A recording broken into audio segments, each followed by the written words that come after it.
O patrimônio reflete a identidade social de um povo.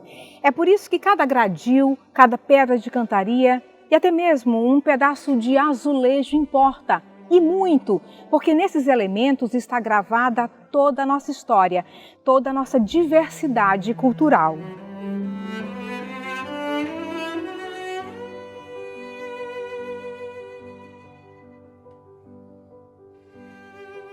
Cada solar ou porta e janela, cada morada inteira ou meia morada é um elemento de informação da formação identitária da cidade. Quando se perde um casarão, quando se descaracteriza uma edificação, é parte da história que se perde.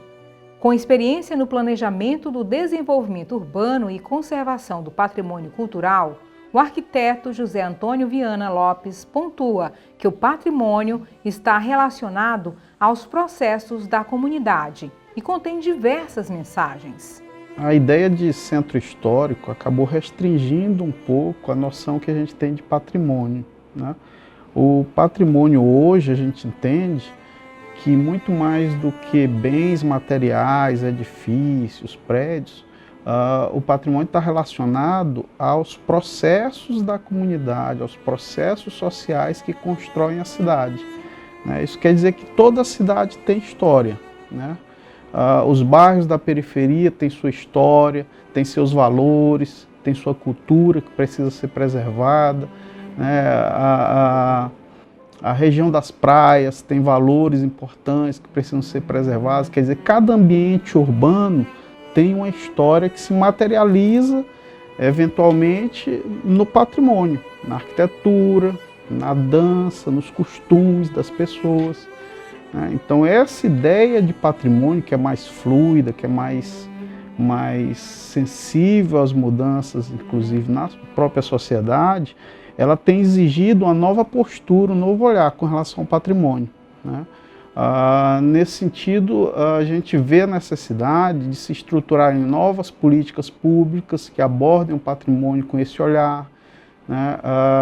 Novas estratégias de intervenção, quer dizer, quando a gente vai intervir num bem público, né, num casarão, num objeto de arte que é valorizado como patrimônio, a gente precisa ter esse cuidado de interpretá-lo e interpretar os processos sociais que construíram esse bem. Então, a meu ver, o patrimônio tem esses valores, essas ferramentas que nos dá para nos conhecermos, né? Então, o patrimônio ele reflete a identidade social nesse sentido, que mostra como é que a sociedade se constrói, como é que ela se faz, em que processo, e também ele mostra a diversidade cultural que nós temos, né? Quando a gente olha um casarão do período colonial ou do Império, a gente vê refletido ali as contribuições não só dos portugueses, né, que foram os nossos mais diretamente contribuintes, né, mas também dos indígenas, dos africanos, né, dos maranhenses. Então a gente vê refletido naquele bem o trabalho social, né, que foi feito por diferentes culturas, né, inclusive indiretamente, a cultura árabe que nos chegou através dos portugueses, né, os deuses e a religiosidade africana que nos chegou e que está refletido nos gradis de ferro batido dos nossos casarões. Então a gente tem uma série de elementos e que nos permitem ler a diversidade cultural, né, e isso faz de um povo mais tolerante, faz um povo mais aberto, né, ao outro, aberto ao diálogo, né, com diferentes culturas. Então o patrimônio, a meu ver, tem esses valores, né, de mostrar a nossa identidade e ao mesmo tempo mostrar a riqueza da diversidade cultural que nós temos.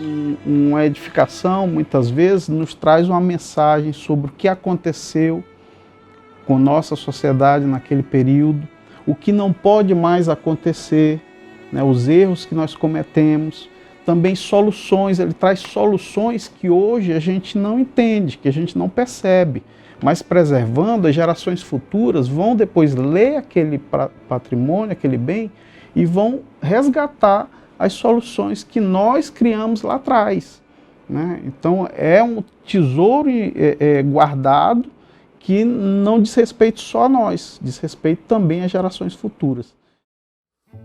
Mas o tempo é feito de ciclos, e os ciclos são movimentos de expansão.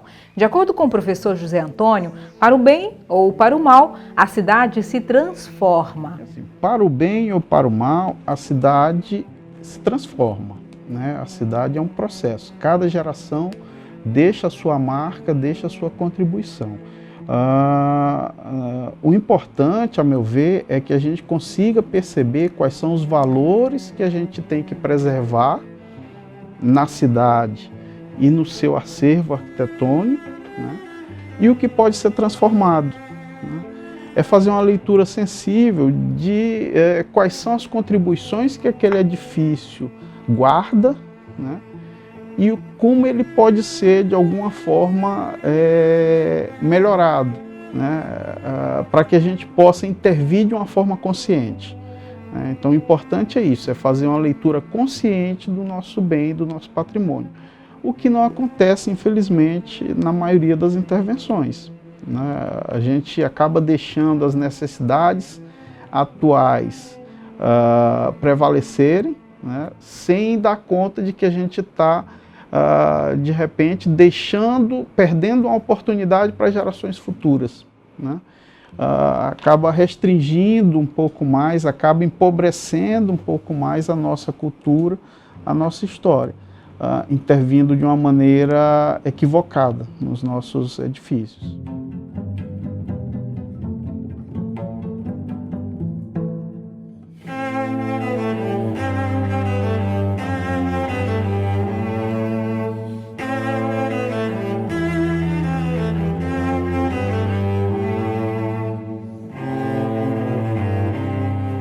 Sobre a cidade que expande, a arquiteta Grete Flieger, que tem entre suas pesquisas as redes urbanas, patrimônio histórico e planejamento urbano, chama de as várias temporalidades da cidade.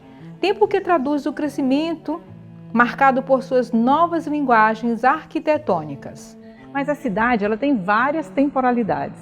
Os tempos da cidade são os tempos desde a Upauaçu, que era a aldeia Tupinambá, até o conjunto arquitetônico da cidade colonial, né, que foi escrito e reconhecido pela Unesco como Patrimônio da Humanidade, e depois o século XIX e XX, em que a cidade recebe a inserção da arquitetura Art Deco, da arquitetura moderna, constrói as pontes, se expande. Então a cidade, como tu disseste, ela é um organismo dinâmico, ela está em permanente vida, vitalidade, construção. Então, São Luís tem esses diferentes tempos, em 409 anos de história.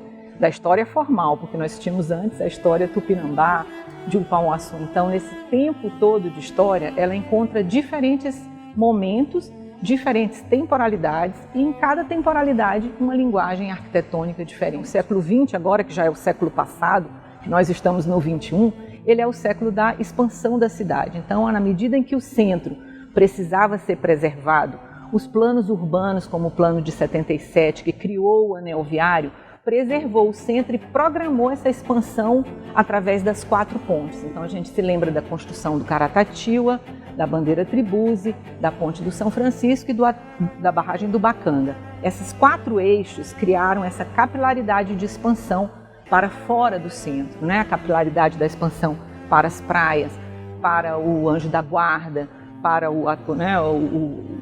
a parte do anil, né, crescendo a cidade para vários eixos. E aí, através dessa expansão, do alargamento de avenidas, de algumas demolições, como foi a Avenida Magalhães de Almeida, a gente começa a transformar a linguagem colonial para a linguagem moderna.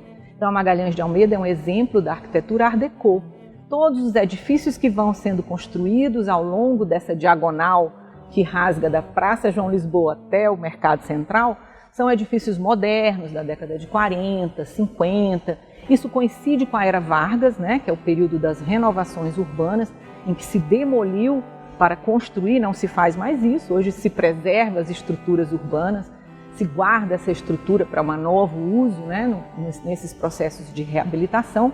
E a cidade, então, se expande em novas linguagens. Art Deco, moderno, brutalismo, a partir da expansão e da criação de novos edifícios.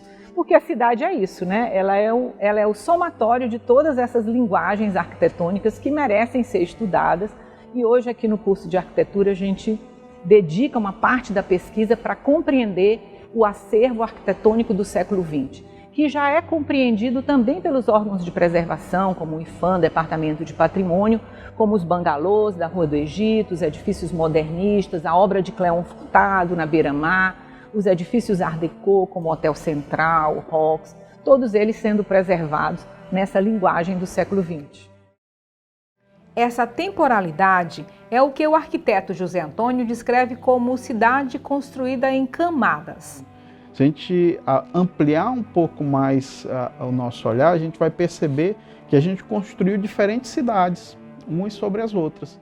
A gente construiu uma metrópole colonial e durante o Império, uma cidade que era a quarta mais importante do país, uma cidade com toda a infraestrutura, com grandes edifícios, ao mesmo tempo, ou melhor, depois, a gente construiu uma cidade republicana, eclética, com uma arquitetura extremamente rica, mas desvalorizada, infelizmente, pelas políticas de preservação, e que se expandiu até a Deodoro, até as áreas mais altas, mas ainda restrita ao centro.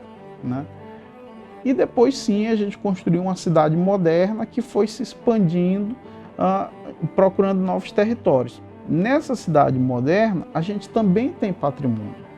A gente tem o Art Deco, principalmente ali no eixo da Magalhães de Almeida, ali na Rio Branco, descendo a rua Rio Branco, em volta da Praça Deodoro e por trás, no eixo do Caminho Grande. Todo o Caminho Grande é de uma riqueza arquitetônica imensa, e que precisa ser mapeada, precisa ser conhecida, precisa ser valorizada, porque senão a gente vai acabar perdendo esse patrimônio também. Expandir é inevitável, mas respeitar as características dos casarões e dar funcionalidade a eles é fundamental. Um ótimo exemplo dessa integração entre o processo de reabilitação de edifícios históricos e a comunidade é aqui, o prédio do curso de Arquitetura e Urbanismo da UEMA. Esse prédio pertencia à Ulen Company, a antiga companhia de luz inglesa, que depois, apropriado pela CEMAR, funcionou como a sede da companhia. E ele estava em ruínas, então ele foi cedido pelo governo do estado para a faculdade, para a UEMA, para criar o curso de arquitetura que foi feito na época do Prodetur. Então aqui os prédios estavam em ruína e nós fizemos um projeto de reabilitação com os professores da UEMA e transformamos 3 sobrados em salas de aula e teve a construção de um novo prédio que foi o auditório. Então, como isso dialoga, como a reabilitação de imóveis dialoga com a conservação urbana do centro histórico de forma integrada? Porque ela traz para o centro histórico a dinâmica do uso, a dinâmica da habitação, a dinâmica das universidades. O centro histórico precisa de vitalidade. O retorno da habitação no centro histórico, das funções da cidade, não só as administrativas, como nós temos os museus, as repartições, mas as universidades, a padaria, os comércios, tudo isso vai dar uma dinâmica de vida e de sustentabilidade ao centro histórico. Então, o processo de reabilitação ele é feito de parceria com a comunidade, com os agentes públicos, os agentes privados e os organismos governamentais. Nessa área, nós temos 3 tipos de tombamento. O tombamento, a inscrição pela Unesco, que é uma espécie de uma inscrição mundial, o tombamento federal, que é do IPHAN, o tombamento estadual, que se expande até a Praça Deodoro, e o tombamento municipal. Então, nós temos 3 entidades que agem no processo de reabilitação. Nesse processo, a universidade ela é um agente ativo, no sentido de fornecer a pesquisa científica, o subsídio teórico, para compreender esse conjunto. Então, a reabilitação desses prédios. Hoje nós temos aqui na Praia Grande, aqui na Rua da Estrela, o curso de arquitetura e mais na frente, o curso de história. Teremos ainda a música e agora o curso de direito, que vai ser no Centro Caxeral. Então, nós temos a integração da universidade com as políticas de preservação do centro histórico. O centro histórico é isso, né? Uma célula dinâmica, precisa de vida, precisa das pessoas que habitem. Aqui nós temos o bairro do Desterro, bem ao lado, que é cheio de habitações, que tem uma vitalidade incrível. Isso é muito importante, né? O centro é vivo, a cidade é viva e ele precisa dessa dinâmica.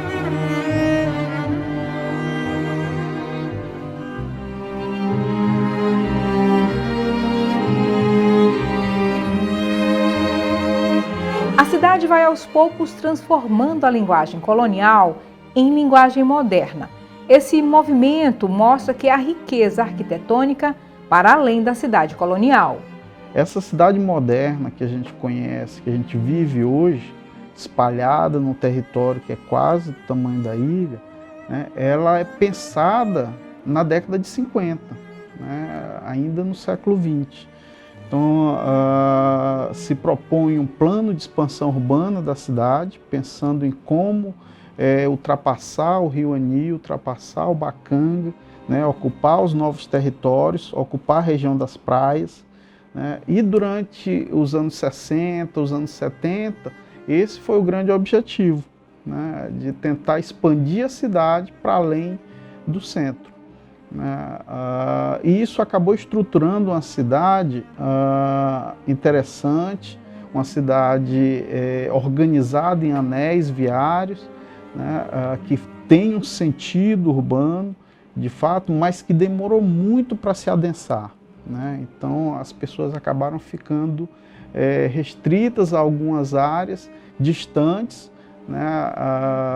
Implicando em muito tempo de deslocamento, custos altos com transporte, né? Uma série de ônus para os cidadãos que, à medida que a cidade ia se adensando, os novos centros iam ganhando seus comércios, sua vida urbana, né, esses custos iam sendo minimizados, né? E hoje a gente tem uma cidade que ela é polinucleada, a gente tem um centro histórico de fato, né, um centro antigo, digamos assim, e temos vários subcentros, áreas que acabam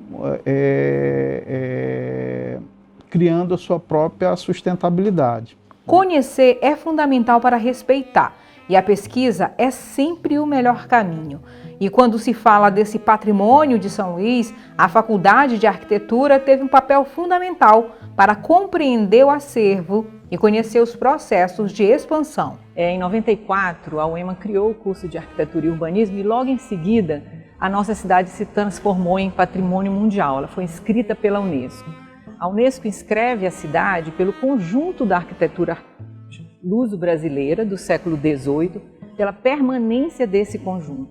Então, os primeiros anos da universidade, nós nos dedicamos a conhecer essa cidade colonial, a conhecer esse patrimônio arquitetônico, né, dos sobrados, o casario de São Luís e Alcântara, esse conjunto especial e único na América Latina, com um conjunto de 5.000 imóveis, né, de valor e de interesse arquitetônico. Então, essa cidade colonial que permaneceu, que foi fruto de toda essa miscigenação dos povos europeus, africanos, indígenas, ela deixou essa marca no conjunto histórico de São Luís, que é a Praia Grande, né? Aqui no curso de arquitetura, nos primeiros anos, né, da década de 90 até os anos 2000, nós concentramos a pesquisa científica na cidade colonial. E isso tem uma explicação muito lógica, porque nós precisávamos compreender o nosso acervo, né? A partir de então, nos últimos 10 anos, nós temos nos dedicado a pesquisar sobre a expansão urbana, sobre a ilha como um todo, o entendimento da ilha, de todo o processo de expansão a partir da década de 70, que sai do centro e se dirige para os bairros, não só para o aeroporto, Tirirical, mas também para o Calhau, para o Araçagi. Todo o processo de expansão urbana é o objeto de estudo da nossa cidade. Ela é tudo isso, né? Sendo que a célula, o nosso marco zero, o nosso ponto de partida é o centro histórico. Por isso a gente dedica tanta pesquisa para lá.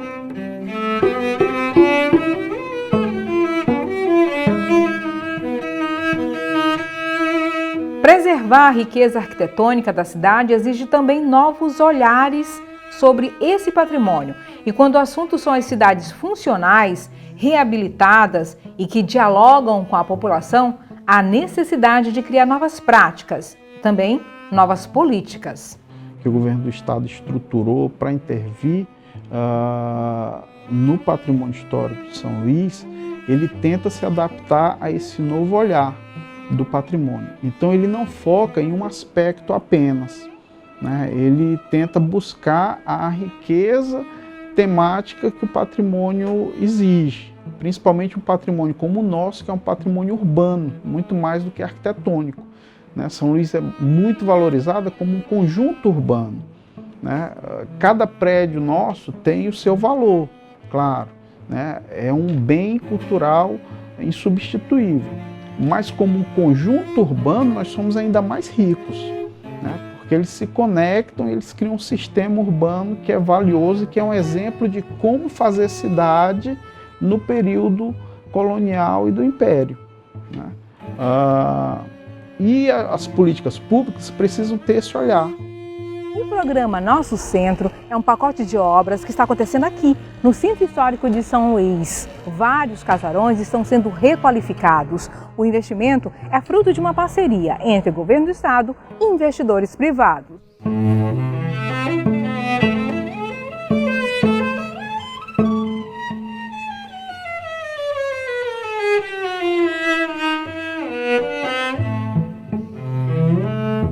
Requalificar os casarões é manter viva a história da cidade.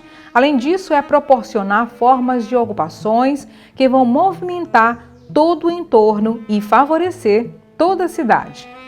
Olha, eu te digo que arrisco dizer que toda a população de São Luís, né? Prioritariamente, lógico, a comunidade aqui no entorno, na Praia Grande, Desterro, Portinho, né? Que é onde mais estão o nosso conjunto de ações. Mas também tem algumas outras regiões aqui desse grande anel viário de tombamento, mas também toda a cidade de São Luís, né? Porque através dessas ações a gente tem conseguido trazer mais gente da cidade, também de outros lugares, lógico, para essa região do centro. As intervenções do programa Nosso Centro estão divididas em polos: habitacional, tecnológico, cultural, turístico e de lazer, comercial e gastronômico, além do polo institucional. Isso. A gente tem o polo institucional, que aí foi quando várias secretarias de Estado do governo vieram para cá, para o Centro Histórico. Ele tem o polo tecnológico, ele tem o polo habitacional, ele tem um polo cultural, tem um polo gastronômico, né? É dividido dentro dessas ações. O desafio dos tempos atuais é, ao mesmo tempo, preservar a história, dar funcionalidade e passar também o sentimento de pertencimento. Com essa perspectiva, o programa Novo Centro tem mudado cenários. A gente tem um retorno muito positivo, sabe? Desde ali da Escola Mandingueiros da Manhã, que é uma escola de capoeira que foi reformada através do programa do Altinho Casarão, que aí tem toda como é que eu posso dizer, uma nova situação, porque é um programa, inclusive tem um projeto que acolhe criança, é um projeto muito bacana, mas também a gente tem um retorno muito positivo da própria comunidade, né? Porque através do programa Nosso Centro, a gente consegue pensar melhor na política de segurança, consegue pensar numa política mais inclusiva, a gente consegue pensar em trazer mais atrações culturais também para essa região, porque embora seja uma região que está no centro de São Luís, é uma região que sofre de muita desigualdade social, né? É uma região que a população historicamente foi muito marginalizada.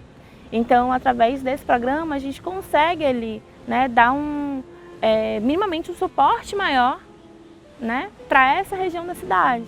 A professora Grete também pontua sobre o assunto. Dentro dos objetivos, dos 17 Objetivos do Desenvolvimento Sustentável, dentro dos princípios da COP26 que acabou de acontecer, a renovação urbana não é mais uma lógica a ser utilizada, e sim a conservação urbana integrada, a reabilitação de edifícios históricos, de estruturas históricas. O centro histórico, então, tem que ser repensado através das parcerias pública e privada para que ele seja reabilitado e atenda a comunidade, traga a comunidade de volta para habitar, para morar, para consumir. Acho que esse é o grande ensino da contemporaneidade. A cidade está construída, as estruturas urbanas existem e precisam ser preservadas, né? Isso faz da nossa cidade uma riqueza. Todos os centros históricos na Europa são reabilitados e são áreas de alto valor, né? Um valor histórico, valor comercial e valor cultural, né? Valor de pertencimento. Então, o nosso centro histórico também assim será, e já é para nós que estamos aqui, que aqui temos a faculdade, vários edifícios públicos, temos habitação popular. Trazer mais habitação, trazer o público para o centro histórico é reviver a gênese da cidade. Isso é muito importante, né? Isso comemora os nossos 409 anos de história.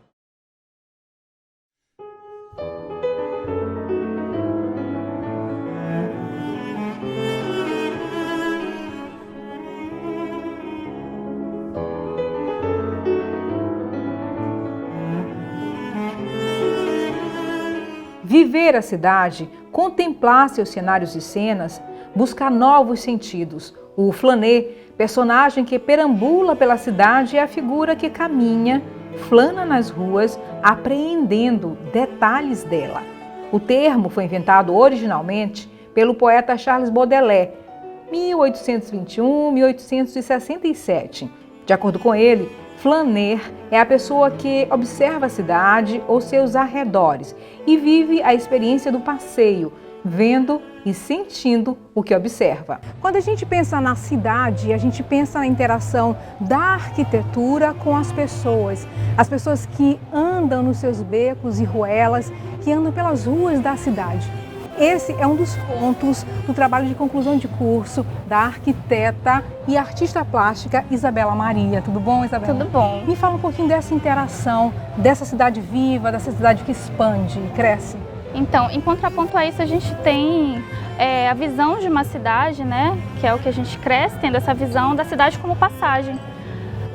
Uma cidade que não é vista porque a gente geralmente sai de casa com um objetivo específico de ir em algum lugar, geralmente com motivos de consumo, seja de mercadoria, seja de serviço. E para isso a gente sai de um ponto A específico a um ponto B e a cidade ela é simplesmente uma passagem, né? Para a gente alcançar esses objetivos. E a gente acaba não enxergando a cidade como o nosso lar. Também a gente tem a casa, que é o nosso lar, e tem a cidade, que é o nosso grande lar coletivo. E a gente não olha as ruas, a gente não observa as pessoas, os transeuntes. E tem uma figura muito peculiar chamada flaner, que foi cunhada pelo poeta Charles Baudelaire e foi estudada um pouco mais pelo filósofo Walter Benjamin. E o flaner é justamente esse contraponto, né?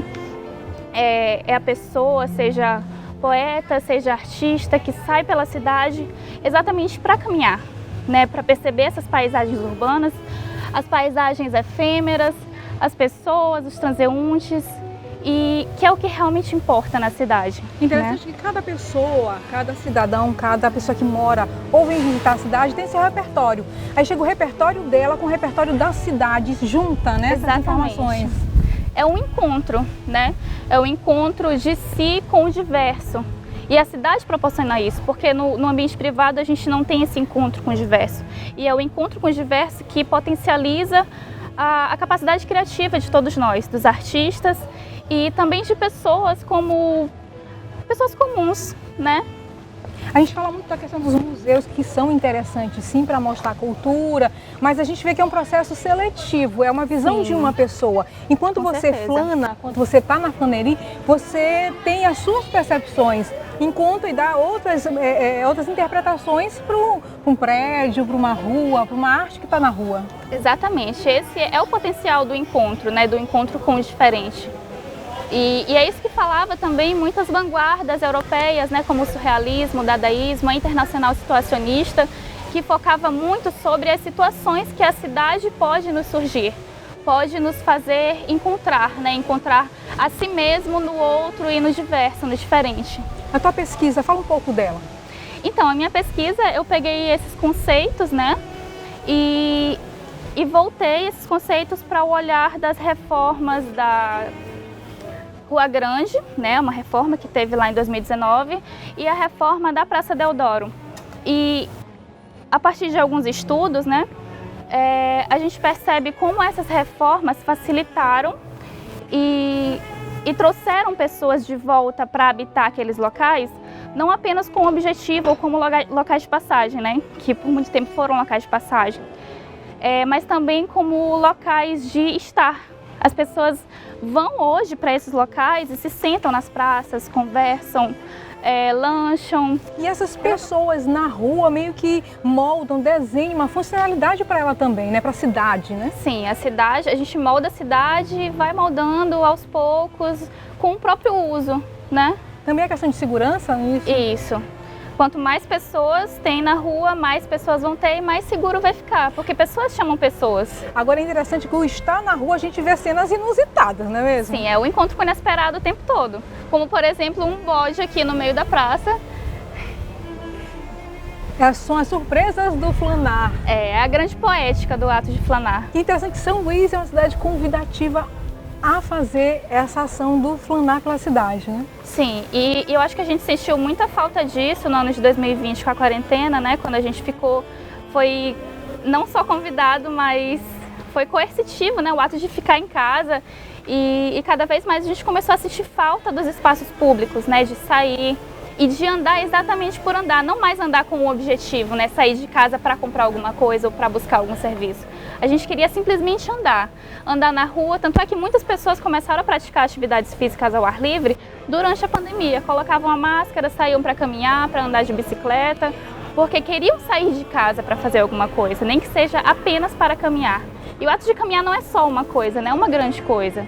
Agora, interessante foi isso, que com a obrigatoriedade de estar dentro de casa, você valorizou o que está na rua. Como tu falaste, não é só um espaço de passagem, não é de observar os pequenos detalhes que as pessoas passam e às vezes não observam e também não valorizam, né? Exatamente, é sobre enxergar a poética dos espaços, né? Dos espaços públicos, das áreas abertas e a convivência com outras pessoas também, que é o principal. O interessante é a questão da pesquisa, pessoas jovens como você pesquisando a cidade, dando a voz que as ruas têm, que as pessoas têm e a importância da arquitetura para essa vida da cidade. Me fala um pouco disso na tua ideia, na tua concepção. Eu sempre gostei muito de filosofia, né, e de poesia também. E eu acho que gostar de poesia me fez ter um olhar poético para a cidade, né, para o encontro com as pessoas, para o encontro com o belo também. Eu acho que a gente consegue encontrar beleza em muitas coisas.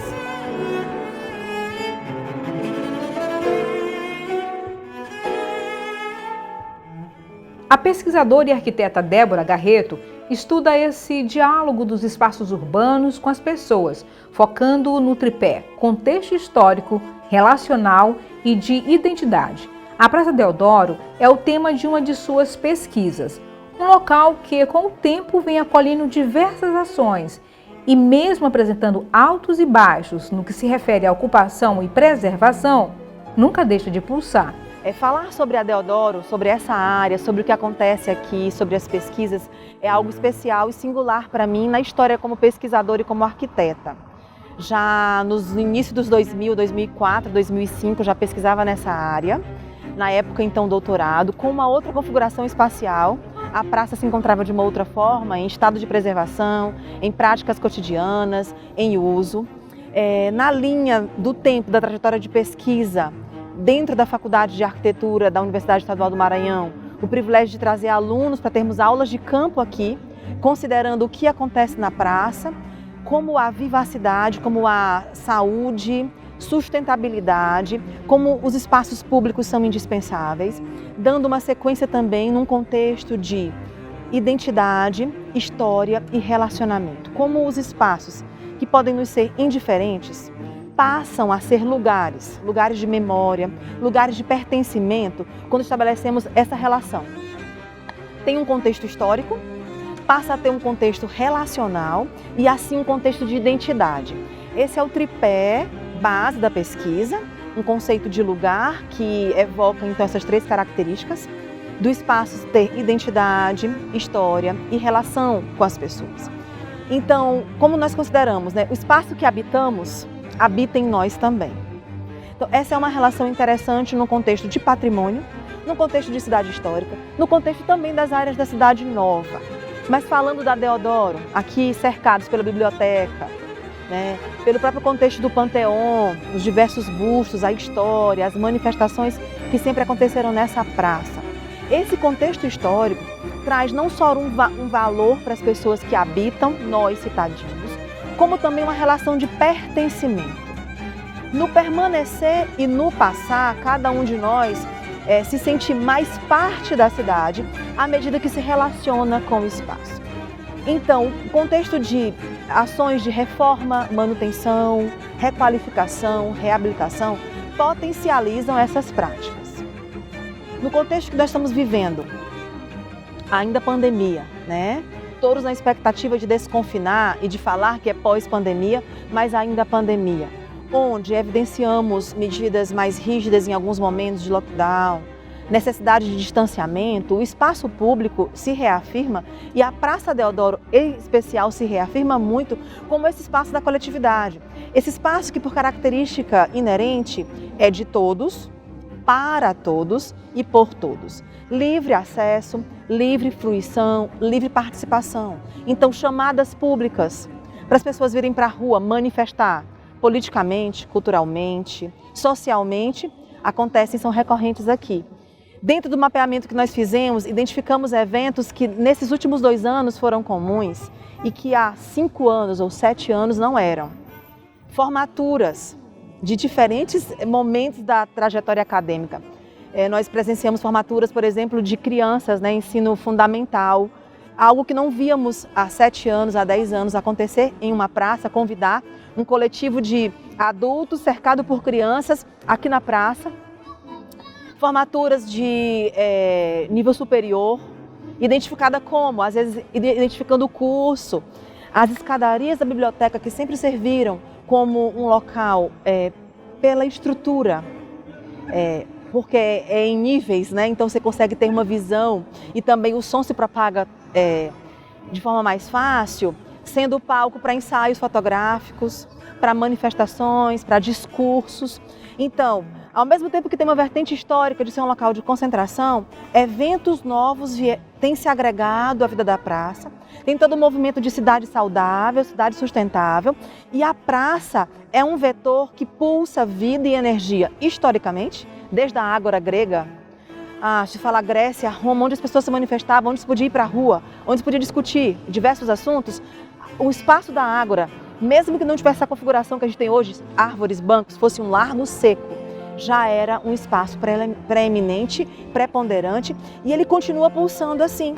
De acordo com a professora Débora, a abordagem netnográfica, que é a pesquisa feita nas redes sociais, mostrou que, com a reforma da praça, houve um aumento do fluxo de pessoas e posts nas redes.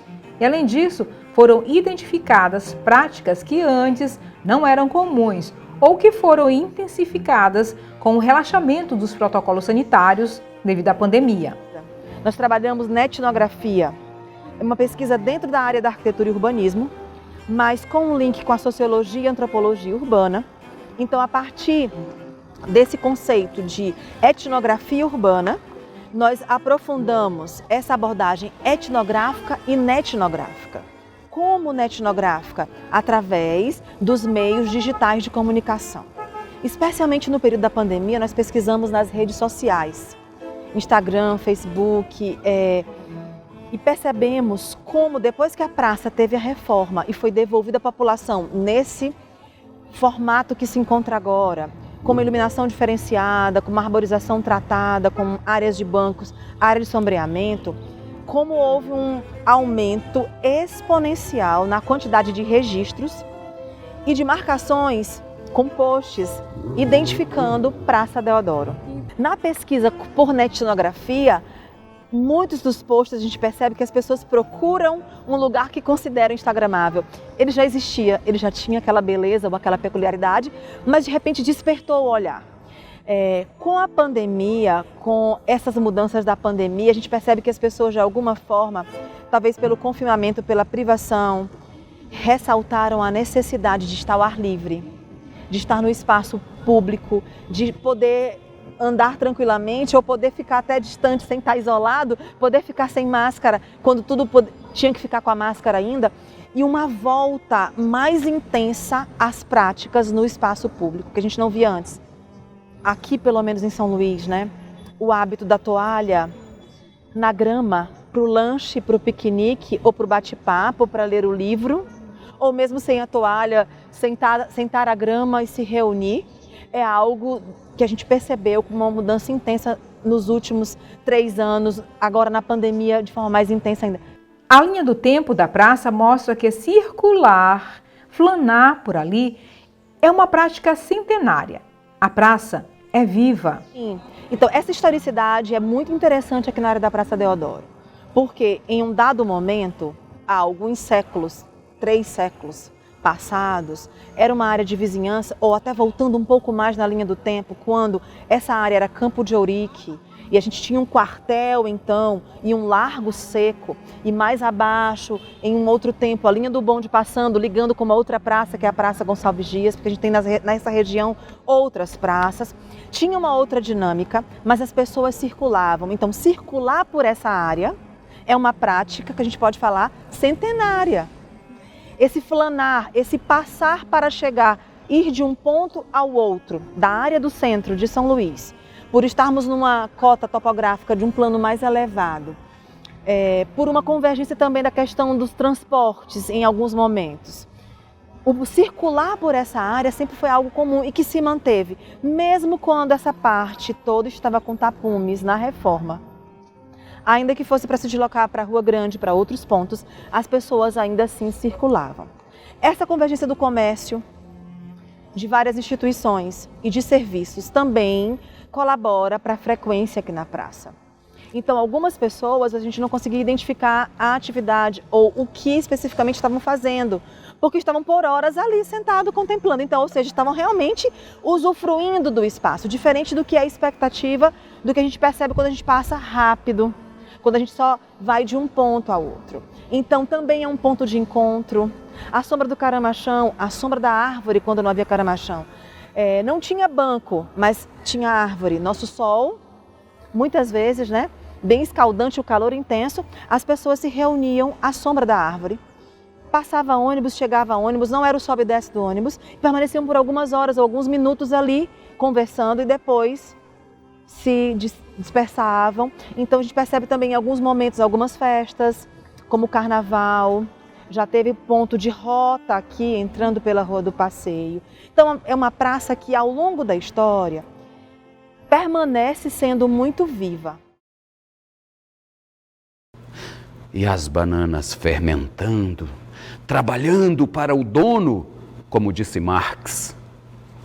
Ao longo das horas, mas num ritmo diferente, muito mais grosso que o do relógio fazendo vinagre, naquele quarto onde dormia toda a família e se vendiam quiabo e jerimum, fermentando, enquanto Josias, o enfermeiro, posava de doutor na quitanda de meu pai. E eu jogava bilhar escondido no botequim do Constâncio, na fonte do Ribeirão. Mas um rio não faz vinagre, mesmo que um quitandeiro o ponha para apodrecer numa tina. Um rio não apodrece como as bananas, nem como, por exemplo, uma perna de mulher, da mulher que a gente não via, mas fedia durante toda a manhã na casa ao lado de nossa escola, na época da guerra.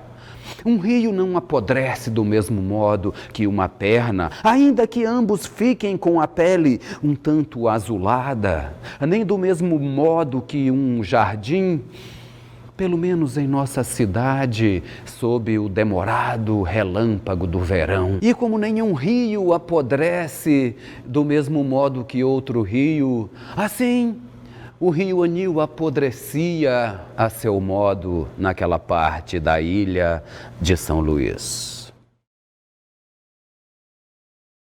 Para onde se olhe, tem história, tem memória, tem fatos que nos dizem respeito. Morar no centro de São Luís é morar perto também de pontos turísticos seculares e é ter a possibilidade de turistar diariamente.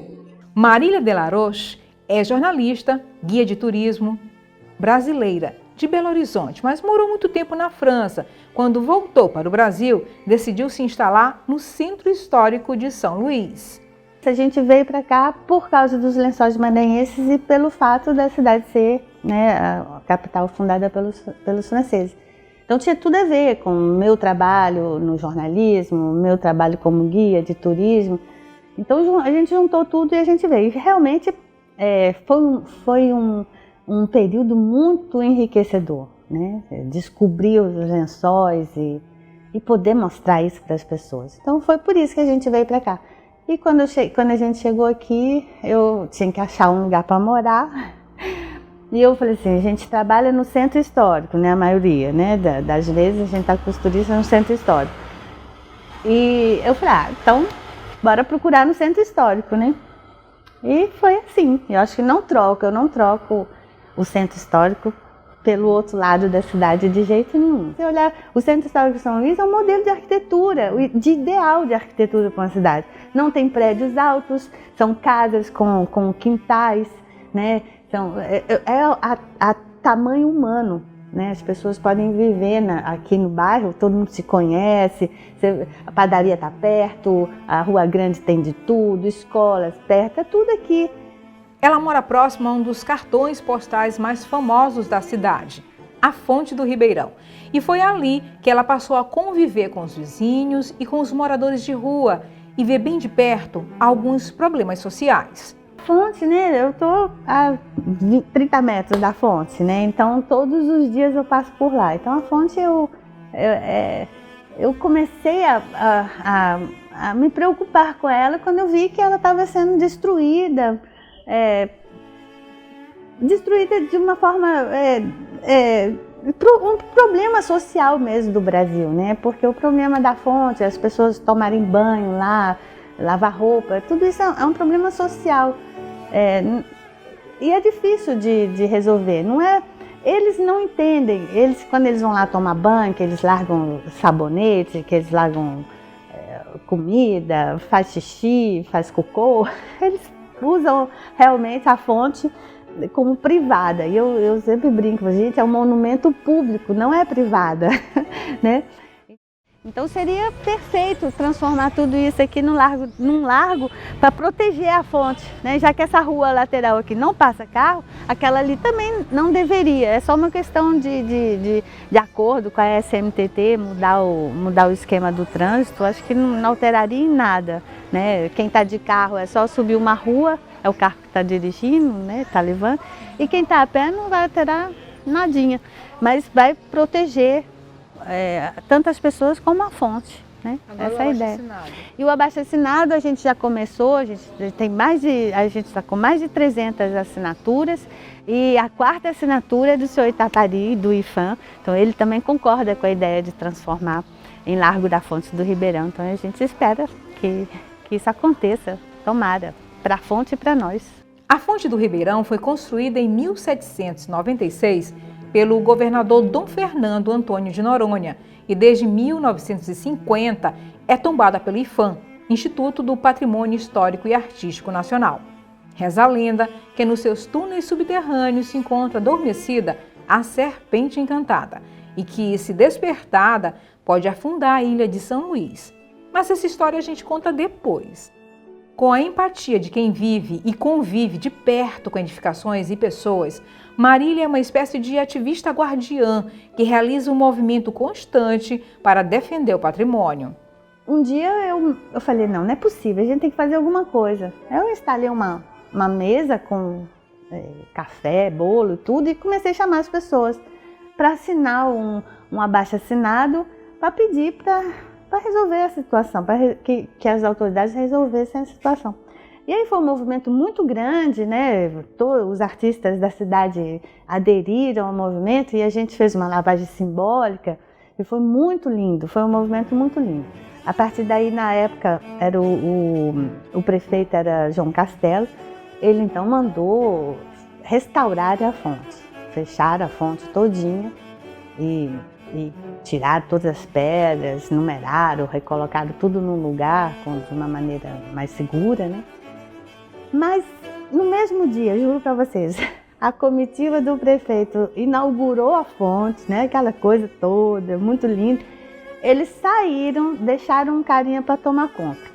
O carinha foi, eu desço, vou levar um turista pro hotel, quando eu volto, tá o sujeito que era estava ali para tomar conta da fonte, ele já tinha subido na carranca, metido o pé na carranca, sujada a parede que acabou de ser pintada, acabou de ser entregue.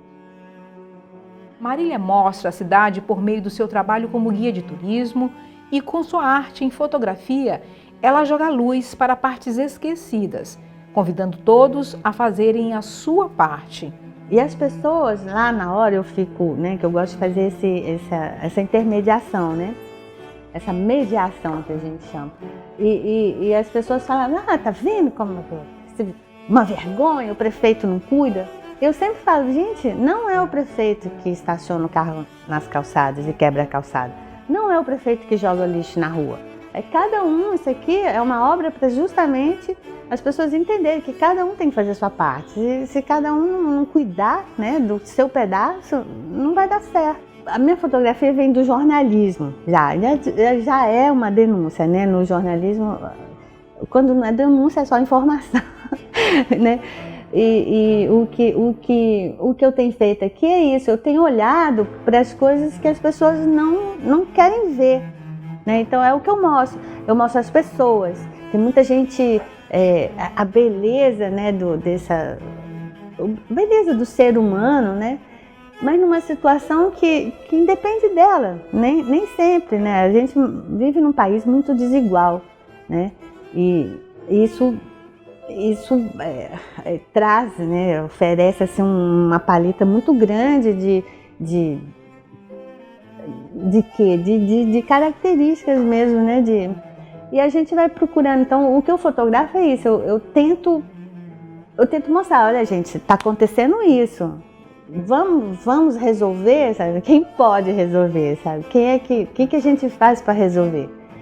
E acaba que hoje, quando me chamam de chata, lógico, né? Que as pessoas que cutucam, que apontam, que denunciam, elas incomodam, elas são chatas na cabeça de algumas pessoas. Mas aí o que acontece? Me chamam de chata, mas quando estão roubando o santo da casa, né, desses ladrilhos, né, essa cerâmica pintada, corre aqui, Dona Marília, estão roubando o santo. Ainda sobre seu trabalho com fotografia, Marília diz que gosta de entregar seu trabalho para a pessoa fotografada. Ela conta como a foto revelada impacta a vida das pessoas. E o meu trabalho é justamente em cima desse impacto que a fotografia tem nas pessoas, que eu coloco as fotografias na rua. Eu também gosto de devolver as fotografias. Eu fotografo uma pessoa e devolvo a imagem para ela. E as reações são as mais lindas. Eu tinha aqui uma senhora chamada Dona Ana, moradora de rua. Dona Ana xingava todo mundo. Eu também passava por ela, ixi, me xingava toda. Um dia eu fiz uma foto dela tomando banho lá na fonte. Uma mulher linda, linda, mulher linda. Aí eu fiz a foto dela e um dia ela estava lá tomando banho na fonte. Eu cheguei, Dona Ana. Aí ela, o quê? Me xingou toda primeiro. Eu falei, tá bem, eu trouxe uma coisa para a senhora, eu vou deixar aqui. Aí botei na escadaria. Quando ela se viu, a reação da mulher, gente, foi a coisa mais linda do mundo. Ela ficou olhando, eu falei, tá vendo como a senhora é bonita, Dona Ana? Aí ela ficou olhando, ela falou assim, mas quando você fez essa foto? Aí ela começou a falar normalmente comigo, sabe? Tudo se encaixou no cérebro dela. Ela começou a conversar comigo normalmente. A partir desse dia, ela me via na rua, bom dia, Marília, tudo bom? Sabe? Eu falei, gente, é tão pouco, né? Sabe? É tão pouco. O Bob da esquina ali da rua, da descida.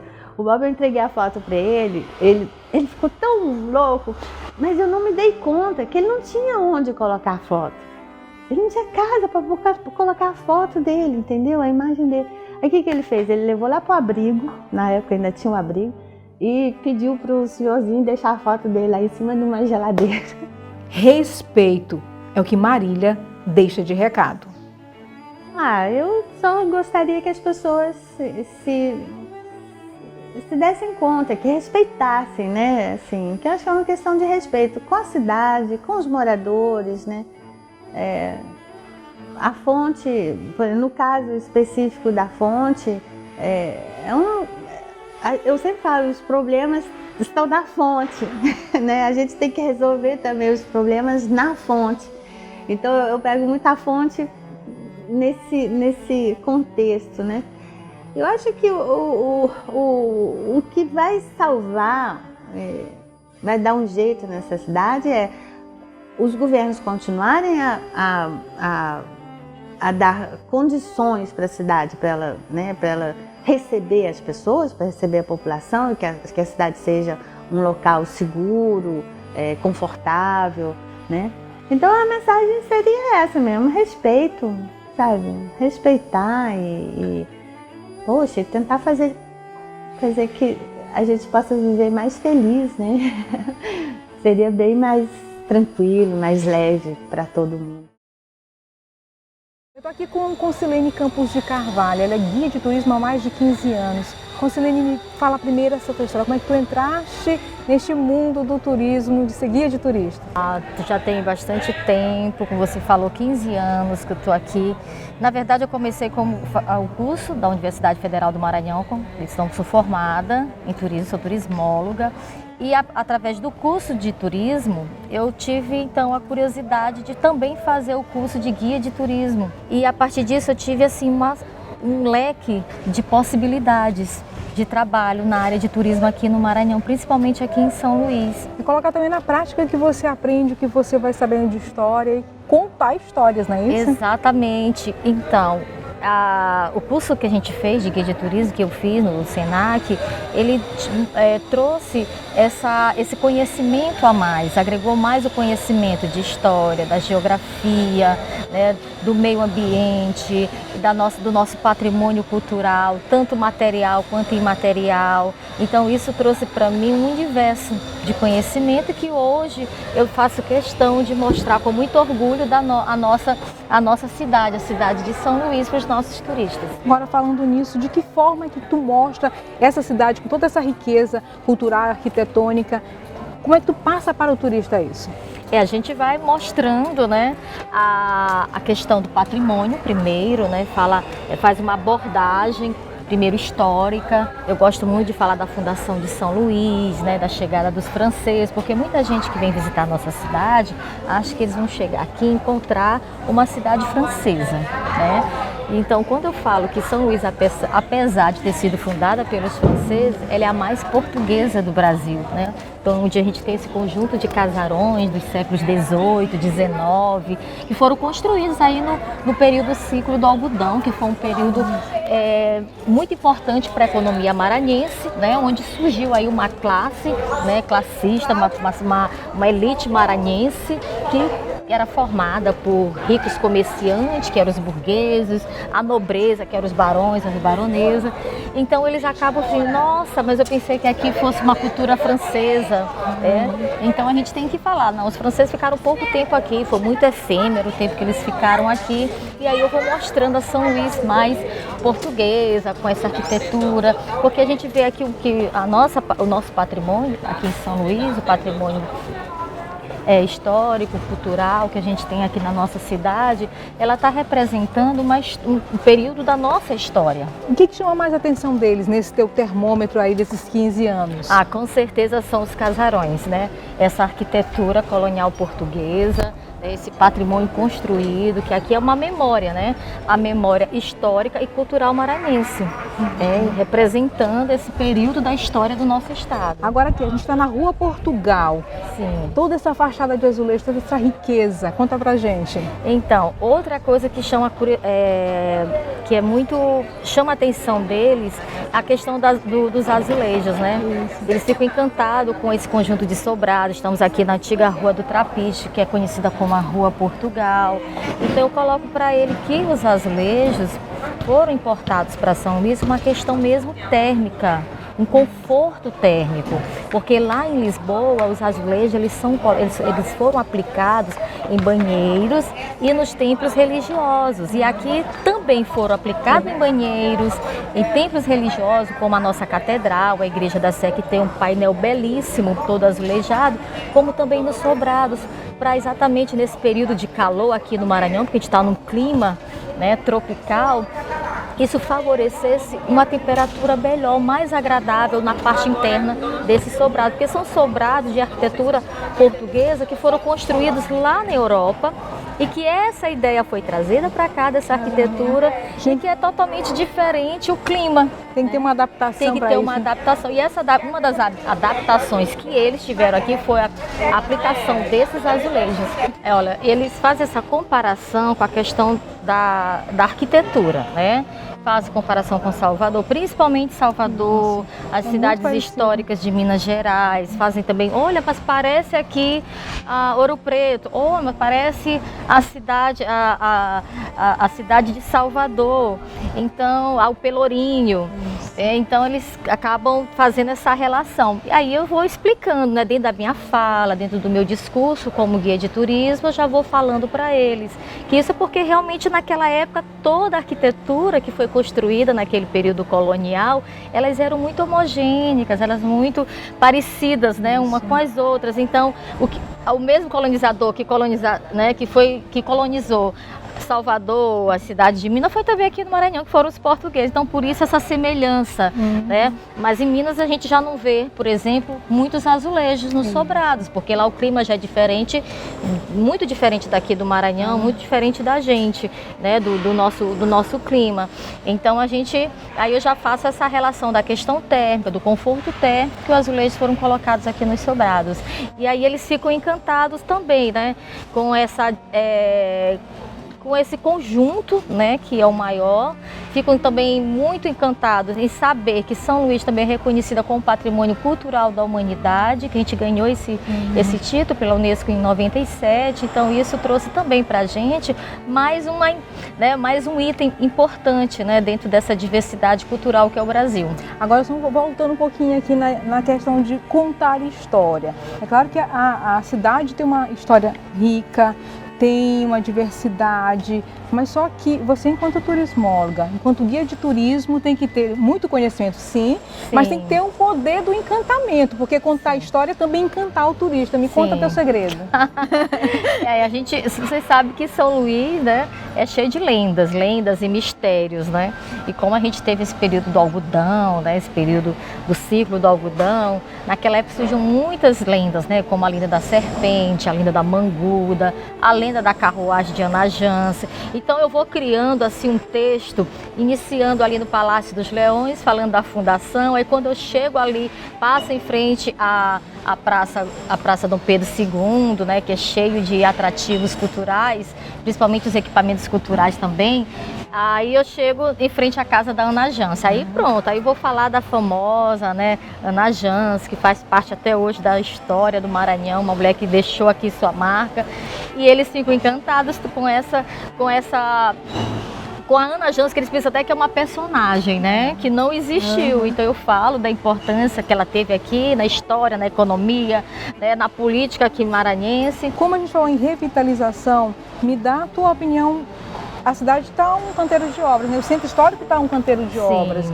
Qual a importância disso para o turista? E me fala também logo essa questão, vamos emendando logo a pergunta, da pandemia. Como é que foi para os guias, para o turismo, essa questão da pandemia? Pronto. A pandemia parou, né? Foi um dos setores que acabou parando junto com a cultura, né? A gente não teve visitações, né? Então a gente teve, como guia de turismo, a gente se reinventou. Eu acabei criando vários tours virtuais, né? Como aqui no Centro Histórico, mostrando alguns pontos turísticos de São Luís. Tivemos também alguns auxílios, tivemos algum programa como o nosso centro, né? O tour virtual aqui no Centro Histórico. Logo quando iniciou a primeira onda da pandemia, a gente teve através da Secretaria de Turismo do Estado, que nos deu essa possibilidade de gravar vídeos, e esses vídeos eles compraram, e aí a gente ganhou então esse auxílio e deu para a gente se manter. E depois tivemos um outro auxílio já na segunda onda, que já foi agora em 2021. E agora que a gente está retomando, agora que eu estou voltando, né, fazer esse tour presencial, porque com o afastamento social, a gente não pôde com os protocolos, eu acabei fazendo então vários passeios virtuais utilizando as tecnologias digitais para poder sobreviver, né? Agora, assim como eu falei, a questão do canteiro de obras aqui do Centro Histórico é bom também para requalificar, reordenar esse centro, né, e ficar mais bonito. Para o turismo é maravilhoso com os moradores, para todos, acho que todos ganham. Por exemplo, o projeto Nosso Centro, Adote um Casarão, vocês estão vendo aí, né, o Parque Cidades Históricas, estão revitalizando vários equipamentos culturais, ruas, praças. E isso para o turismo é muito bom, porque isso acaba valorizando. O turista, quando chega na nossa cidade, que ele vê uma cidade organizada, uma cidade limpa, cuidada, e o povo, né, com aquele sentimento de pertencimento, ele vai se encantar, ele vai ter uma experiência única, ele vai realmente se sentir até na própria casa dele, quando ele sente essa acolhida pelos moradores. Mas agora chegou a hora de contar o que está por trás da lenda da serpente. A turismóloga Concilene Carvalho é quem vai responder. Concilene, não vai sair daqui sem antes contar uma lenda, da forma como você conta para os turistas aqui, para os nossos telespectadores. Eu vou falar a lenda mais famosa de São Luís, que é a lenda da serpente, né? Todo turista que chega aqui na nossa cidade, eles querem saber essa lenda, querem saber onde é que está a cabeça da serpente, porque a gente sabe que a lenda da serpente foi criada na época do contrabando aqui no século XIX, aqui na Praia Grande, era o porto da Praia Grande, tinha um grande movimento de cargas, tinha a alfândega, que hoje é onde funciona a Câmara de Vereadores, então eles aproveitavam essa saída aqui das galerias subterrâneas que dá no mar, eles entravam e saíam fazendo seus contrabandos. E diziam também que essas galerias, claro, elas não foram construídas para fazer contrabando. A função das galerias subterrâneas era para escoamento das águas pluviais e para canalizar as águas das fontes, fonte das pedras, fonte do Ribeirão, fonte do Bispo. Aí o que acontecia? Os padres utilizavam elas para ir de uma igreja para outra, né? Tanto que elas são interligadas entre as igrejas. As igrejas são interligadas pelas galerias subterrâneas. Aí o que acontece? Os contrabandistas, já muito incomodados com esse movimento nas galerias, eles começaram então a amedrontar as pessoas, dizer que nas galerias tinha uma serpente que estava adormecida. Então surgiu a lenda da serpente de São Luís. Essa lenda conta que a cabeça da serpente está na Igreja da Sé, embaixo dos pés de Nossa Senhora da Vitória, que é a padroeira da cidade. E a cauda se encontra na igreja de São Pantaleão, que é muito longe, mais de 3 quilômetros, para dar, né, essa visão de que a serpente era muito grande. E daí então, além da conta, que essa serpente ela se encontra adormecida dentro das galerias subterrâneas e que a cada ano que passa ela está crescendo, crescendo, crescendo. O dia que a cauda topar com a cabeça, ela vai despertar desse sono profundo, vai dar um forte abraço na ilha de São Luís e tragar São Luís para o fundo do mar. Vamos virar aí a Atlântida brasileira, a ilha do Maranhão. E virou até música, né? De Zé Cabaleiro, quero ver a serpente acordar. Exatamente, então ficou aí como o símbolo da ilha de São Luís, a lenda da serpente. As crianças também gostam muito de ouvir, porque a gente também trabalha com turismo pedagógico. Muitas crianças vêm de fora conhecer a cidade e a curiosidade deles são as nossas lendas. E são as crianças o público do escritor Wilson Marques, que conta nos seus livros as histórias e lendas de São Luís, como a lenda da Serpente Encantada. Wilson conta os caminhos e inspirações que o levaram a ser escritor. Eu entrei nesse mundo primeiro como leitor mesmo, né? Desde criança eu despertei assim, um interesse até casual pela literatura, porque ao contrário de hoje, naquela época, eu tenho 59 anos, então dá para entender o que é naquela época, né? Não tinha esse incentivo, que a gente chama hoje de incentivo à leitura, né? Por parte das escolas, dos pais e tal. Então, muitas crianças entravam assim, enveredavam pelo caminho de leitor por acaso, né? Aconteceu assim. Na casa da minha tia eu encontrei um livro de um romance, e li, assim, Pedra Bonita, né? Li o livro e descobri um outro mundo que eu jamais imaginava que existia, né? Devia ter uns 7 anos por aí. E aquilo abriu portas e janelas, né, para o imaginário, né. Tem um documentário que Ferreira Goulart fala que São Luís é uma espécie de Macondo, né? Macondo é aquela cidade do Gabriel Garcia Marques, né, onde tudo de fantástico acontece, né? Aqui em São Luís também tudo de fantástico acontece. E eu cresci um pouco nessa atmosfera. Eu morava na Rua do Passeio, né, que quando eu era criança era uma rua que 8 horas da noite já estava completamente deserta, né, perto do cemitério do Gavião, perto do Hospital Português, perto de uma quinta, que onde hoje é acho que é o Sesc, o Senac. Ali tinha um muro e muitas mangueiras ali, enfim, era um cenário muito diferente do que é hoje. E mais tarde, já na faculdade, eu comecei a escrever. Nunca pensei em escrever livro para criança, né, até então. Só já depois de formado que eu me dei conta que tinha todo esse conteúdo, né, todo esse conteúdo fantástico aqui da nossa cultura, das nossas tradições e tal, mas não tinha livro para criança abrangendo esse universo. Então daí veio a ideia de escrever o primeiro livro, que foi Uma Aventura pela Cidade dos Azulejos, que era uma aventura mesmo, né, uma coisa fictícia, mas com a intenção também de contar, né, de falar de coisas reais, da história, da fundação de São Luís, de lendas. Para prender a atenção dos leitores, o Wilson criou o personagem Touché. Eu criei esse personagem, Touché, né, que junto a Rafa, né, que é um garoto muito imaginativo e tal, e aí acontece esse encontro na Praia Grande e o Touché é muito misterioso, né, mas os dois acabam ficando amigos e o Rafa vai aprender muita coisa com esse sujeito. Então o livro, a ideia era essa, né, falar da nossa cultura e tal através de uma história de ficção que pudesse prender o leitor. Como com esse primeiro livro, muitas escolas começaram a se interessar e tal, né, adotaram o livro. E aí vieram vários outros.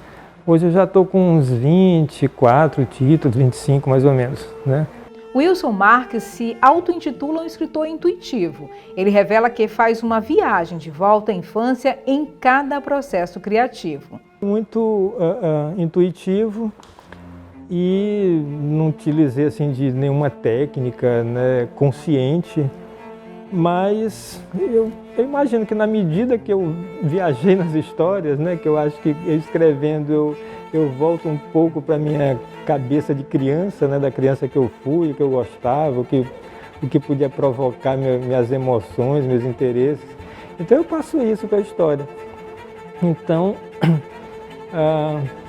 eu diria que deu certo, né? Porque eu vou em muita escola e as crianças com relação a isso, elas não costumam mentir, elas são bem sinceras, né? Então tem um retorno bem bacana. Não só do ponto de vista assim, do imaginário mesmo, né? Da literatura, da brincadeira, do sonho, né? Mas também do aprendizado, né? Porque esses livros particularmente têm muito conteúdo de história, de cultura e tal. Então, se eu resumir assim, intuitivamente, eu sou um escritor intuitivo. Perguntei qual livro do escritor Wilson Marques o Wilson criança gostaria de ler. Ele respondeu, vestiu o personagem criança e até deu um puxão de orelha no Wilson adulto e escritor. Essa pergunta é realmente inédita.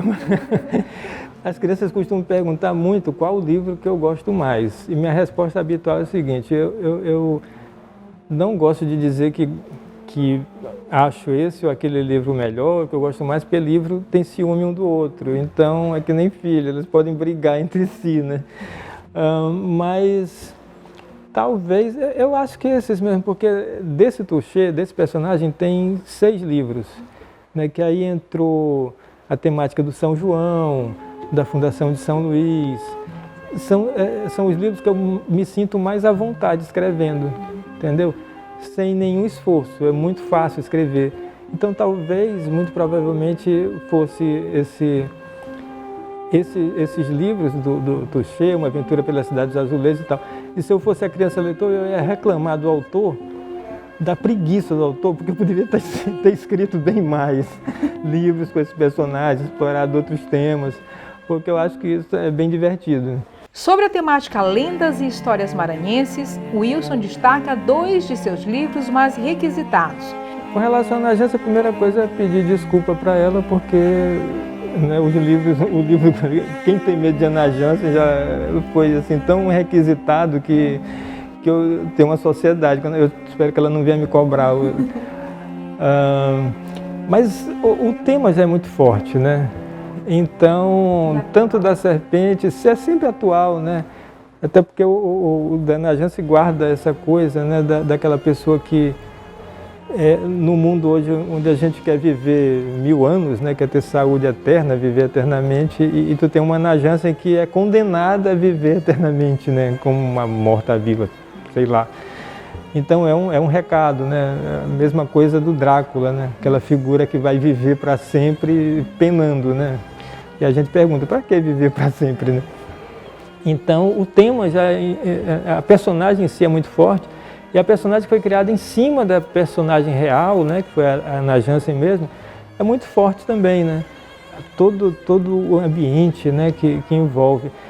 E a serpente também é a mesma coisa, mas tem um negócio interessante dessas lendas daqui de São Luís, que elas estão ligadas a monumentos, né? Quer dizer, no caso da serpente tem a fonte do Ribeirão, né? Então as crianças adoram ler o livro e ir lá na fonte, né? Ver onde é que a serpente mora, né? A Najance tem casarões que foram dela e tal, e a cidade onde ela viveu. Então é muito legal escrever sobre isso, porque a gente já tem um ambiente físico, né? O fato é que a cidade, sua riqueza arquitetônica e suas lendas só existem, inclusive no imaginário, a partir das interações com as pessoas que nela habitam e visitam.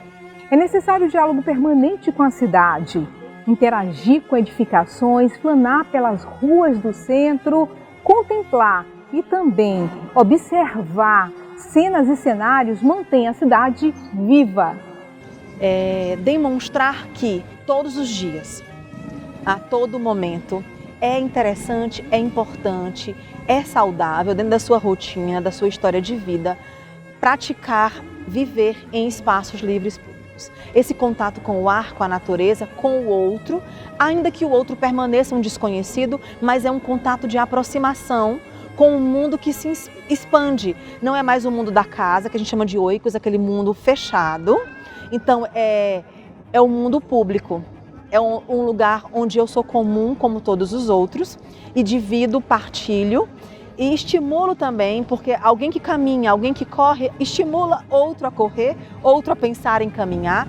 Então, uma colaboração certamente das nossas pesquisas é demonstrar, quando a gente pergunta o que acontece quando nada acontece, é demonstrar para cada um de nós refletir que há sempre algo a fazer, praticar, interessante, ainda que seja sentar e permanecer reflexivo, contemplando, ou no momento de pausa, porque a gente fala de caminhar e parar, no espaço público.